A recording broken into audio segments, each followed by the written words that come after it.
Hello everyone, and welcome back to the Shipyards. I'm Commander Exorcist.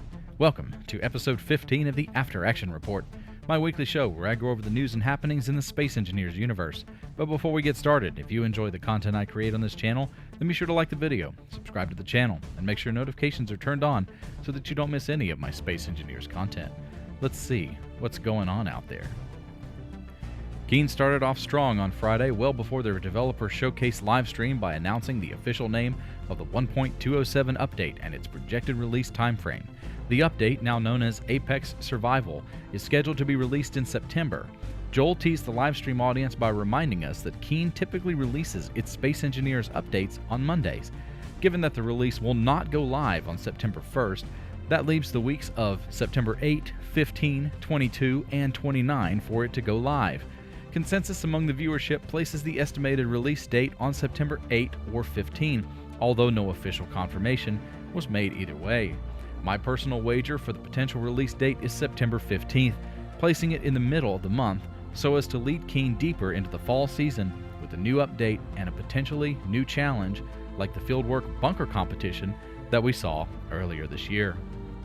Along with the release information, Keen shared a promo image featuring several new items apparently coming in the update. In the teaser, we see an engineer taking inventory inside of a greenhouse. There are crates scattered around the facility while mushrooms, vegetables, fruit, and wheat are visible growing in soil boxes.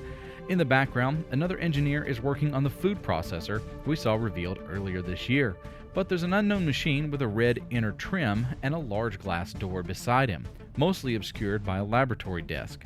Outside of the greenhouse, we see another engineer working on a rover, which it's unclear if this is just a stock rover for the image or if it's something inbound with this update. Behind the rover are two large tanks with green grass growing inside of or covering the interiors. It's not possible to get a clear look at them or to discern their function at this time, but it seems that there are quite a few surprises waiting for us in the Apex Survival update whenever it arrives this September. Merrick's Dev Diary this week was largely filled with announcement reminders for the pending release of the Apex Survival update, the Great Skin Hunt, and the free-to-play weekend. The Great Skin Hunt began yesterday and runs until September 22nd.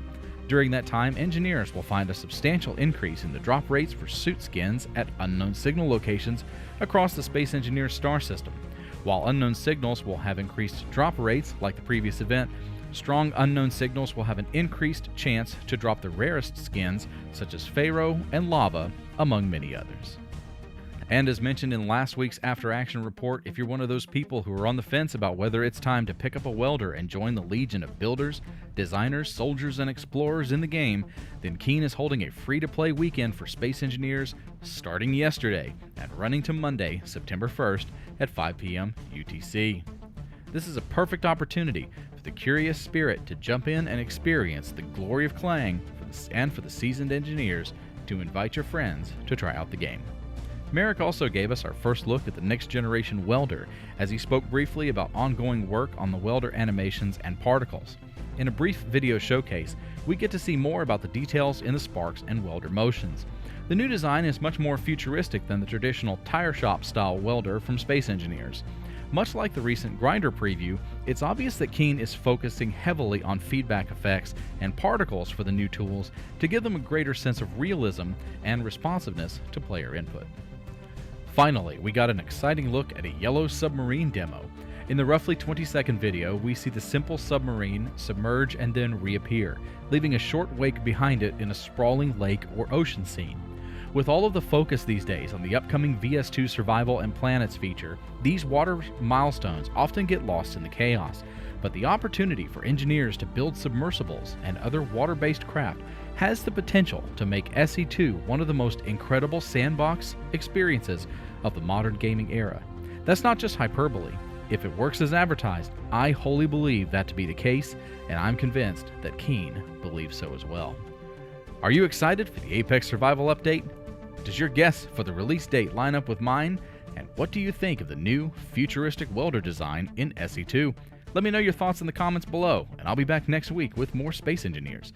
Until then, I'm Commander Exorcist. Take care, fly safe, and I'll see you out there.